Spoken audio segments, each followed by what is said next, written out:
producteurs suisses vous surprennent avec des variétés exclusives qui n'existent que chez nous. C'est le cas notamment de l'Amigne, un très vieux cépage, cultivé en Suisse sur 42 hectares, mais qu'on ne trouve qu'en Valais. L'Amigne est un cépage tardif qui a besoin de beaucoup de soleil pour mûrir ses grandes grappes, et en Valais, elle est particulièrement plantée entre Martigny et Sierre, sur la rive droite du Rhône. Le véritable berceau de l'Amigne est le village de Vétros, où on retrouve concentré à peu près 2/3 de la surface cultivée.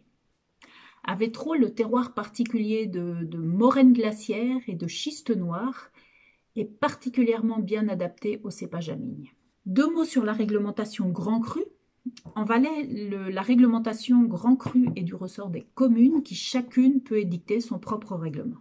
À Vétros, 4 cépages ont droit à l'appellation Grand Cru. En blanc, on a le chasselas-fendant, l'Amigne, et puis pour les rouges, le gamay et le pinot noir. Pour avoir droit à l'appellation Grand Cru, il faut avoir un de ces 4 cépages. Il doit être planté dans des parcelles déterminées, dans une aire de production déterminée. Il faut respecter un cahier des charges viticole, un cahier des charges de vinification. Et puis, il y a obligation de mettre son vin dans la bouteille officielle Grand Cru de Vétros. L'Amigne est un cépage qui produit beaucoup de sucre et il n'est pas rare de retrouver des vins d'Amigne avec du sucre résiduel. Et l'association des encaveurs de Vétros a mis au point un système très ingénieux pour d'aiguiller sur la quantité de sucre résiduel qui reste dans les vins. C'est le système des abeilles. Vous avez ici une Amigne de Vétros Grand Cru avec une abeille. Donc une abeille, ça correspond à un taux de sucre résiduel de 0 à 8 grammes par litre de sucre, donc plutôt un vin sec.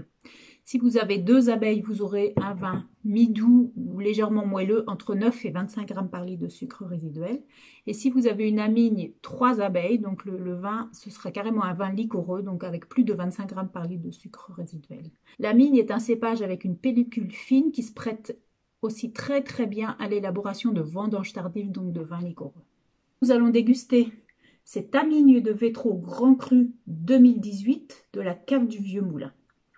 La cave du Vieux Moulin est une cave familiale, environ 4 hectares cultivés, dont les propriétaires sont Romain Papillou et Gladys, sa femme, et qui sont maintenant épaulés par leur fils Vincent.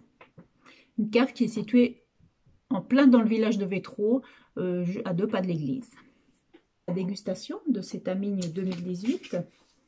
La robe, on est sur une robe limpide brillante, de couleur dorée assez soutenue, avec des reflets dorés. Le bouquet.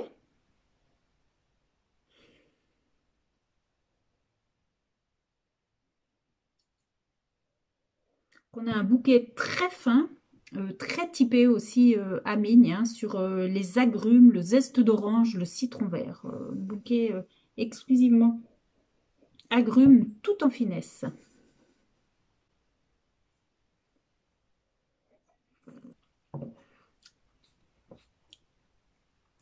Au palais, on a une attaque franche, avec une belle vivacité. Le palais est envahi par la vinosité, une jolie teneur en alcool, 14,5 d'alcool. De la vinosité, de la rondeur.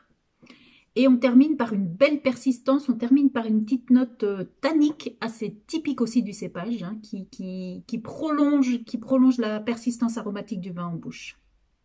En conclusion, je dirais que c'est une très jolie Amigne, avec de la vinosité en bouche, des arômes typiques d'orange, de citron, d'agrumes, et puis de la finesse aromatique, et puis la petite finale tannique qui prolonge la persistance aromatique en bouche. Un vin tout en finesse, je lui accorderai volontiers un tartare de saumon au citron, pour rappeler les notes d'agrumes, ou pourquoi pas une poêlée de noix de Saint-Jacques à l'orange.